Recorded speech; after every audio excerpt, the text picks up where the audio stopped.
Welcome back to this new inspirational video.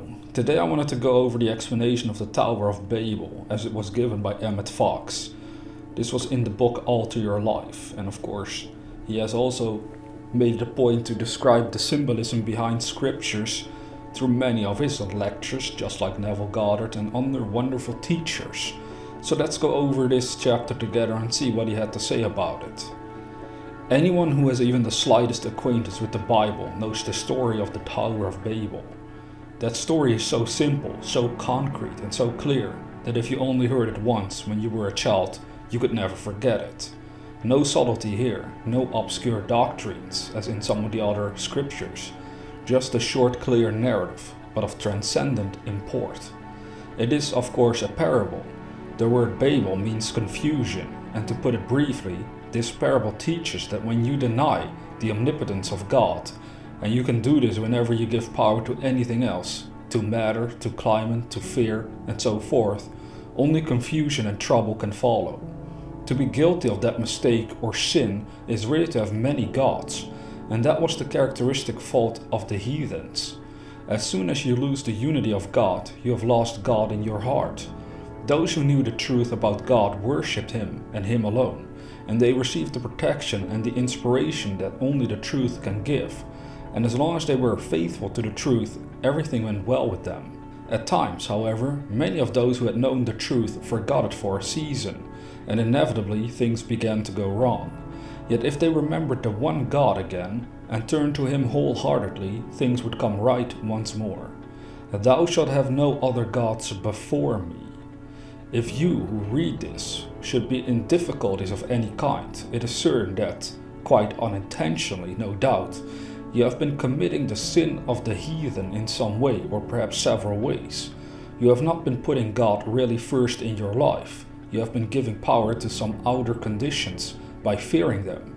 It may be that at some point you have seen the higher and deliberately chosen the lower, but in any case the explanation is the same. Now, if you will turn back to God once more in your heart and reaffirm your faith in Him, all will be well again.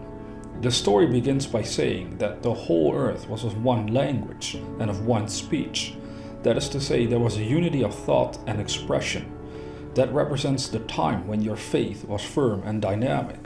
And then you allowed your thought to slip away more or less from the truth. Technically, you allowed your consciousness to fall. The second verse expresses this by saying, "And it came to pass, as they journeyed from the east, that they found a plain in the land of Shinar, and they dwelt there." The plain always means fear, doubt, and any kind of negative thinking, in contradistinction to the hill or mountain, which stands for prayer or the spiritual thought. These people allowed their thought to fall to a low level of selfishness and fear, and the Bible mentions the fact that this was not a momentary lapse, but that they dwelt on that plane or state of mind. Like the word Babel, the word Shinar also means confusion. It is a very interesting fact that most names in the Bible, whether personal or geographical names, have an inner meaning that lies below the text. The point in saying that they dwelt in Shinar is to stress the fact that it's not an occasional negative thought that does the harm. It is the thought or the false belief that is frequently entertained that causes your trouble. Habitual wrong thinking, false beliefs, long entertained, not only produce fear, but they build up a conviction, both conscious and subconscious, that we have to rely upon ourselves. Of course, nothing could be more discouraging than such an idea, and in its turn it produces more fear, and so on. In that state we think less and less about God, and we usually make desperate, though forlorn efforts of willpower.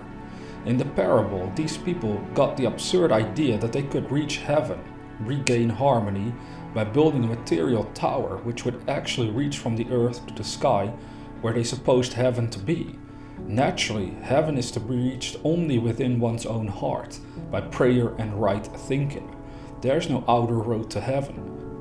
But these people were so terrorized that they were afraid of being scattered abroad upon the face of the whole earth.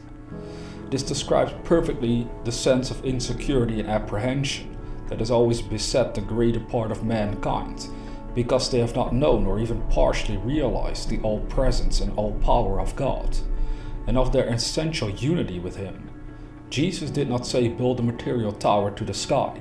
He said that one should go into the secret chamber of his own heart and close the door and realize the presence of God. It is easy for us to see that these people were acting in an absurd and futile way, but have we not done virtually the same thing ourselves many, many times? And after studying this parable, we must resolve to avoid this mistake in the future as far as we possibly can.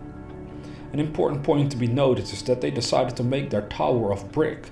In the Bible, certain materials are considered noble and certain others are considered base. Among stones, marble is the noble one and brick is the base one, and so, of course, they built their tower of brick. Brick itself, will be noted, is an artificial product and is made of clay, of the earth earthy, whereas marble is not made by man. Also, instead of real mortar, they used some kind of slime, which could hardly be expected to hold the tower together for very long. Naturally, all this is purely symbolical, and it does not imply for a moment that we are not to use bricks in building our material houses or towers. The parable also says that one of their objects in building their Babel tower was to make a name for themselves. In the Bible, the name of anything signifies the nature of that thing, and in that sense our name must come from God, for He alone can change one's nature or character for the better. I will give him a white stone, and in the stone a new name was written. After this, the account goes on to say that the Lord was angry, that He scattered the people abroad, and confounded their language so that they could not understand one another's speech. In this sense, the word Lord means a law, or rather what the people believed to be the law. It does not revert to God. Whatever we really believe is what governs our lives. We can, and we all do, make laws of limitation for ourselves, and then we have to live under them. The Lord hardened the heart of Pharaoh. This text does not mean that God hardened Pharaoh's heart, for such is not the nature of God. It means that he hardened his own heart and told himself that he was doing the will of God. Many people throughout history have done just this, inflicting cruelty and injustice on others and soothing their consciences by saying that it was the will of God.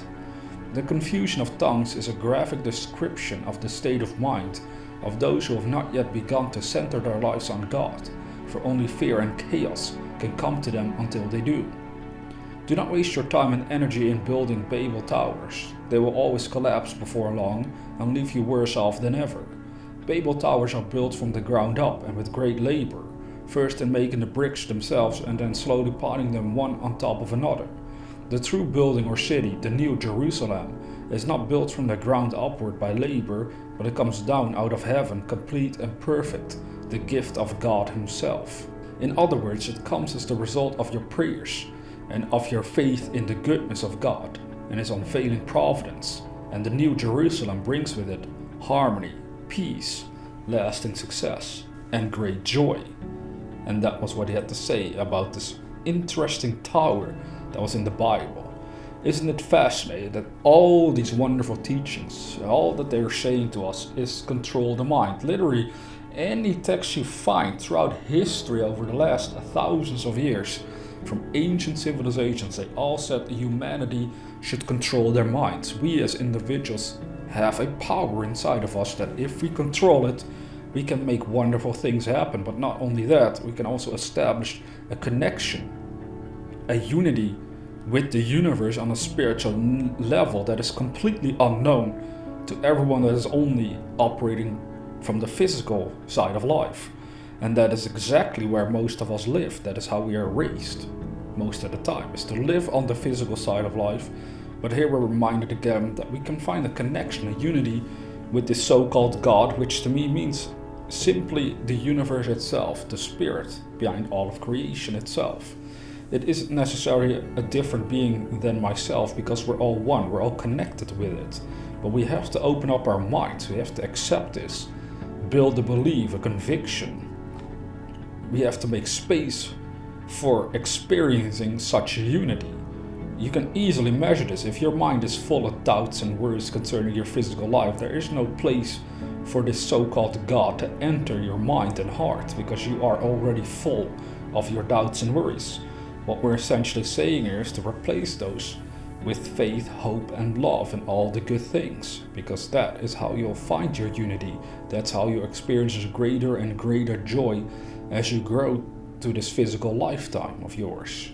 You don't have to be stuck in doubts, fears, and worries at all. But usually we are totally overlooking this fact. They are so real to us inside of our consciousness that we aren't able to see beyond it. But here, these texts are again reminding us that if you were to let go of these doubts and worries and instead fill your mind with God, then you will find unity, then you will gain power, then you will receive wisdom, inspiration, and all the guidance you need in order to overcome all of your physical troubles. And that is ultimately the most useful of all, to live from such a state of mind, because it will help set you free from all bondage. Now, if you're new to this channel, consider subscribing to receive inspirational videos on a regular basis. And with that being said, dear viewer, never forget that we are the dreamers.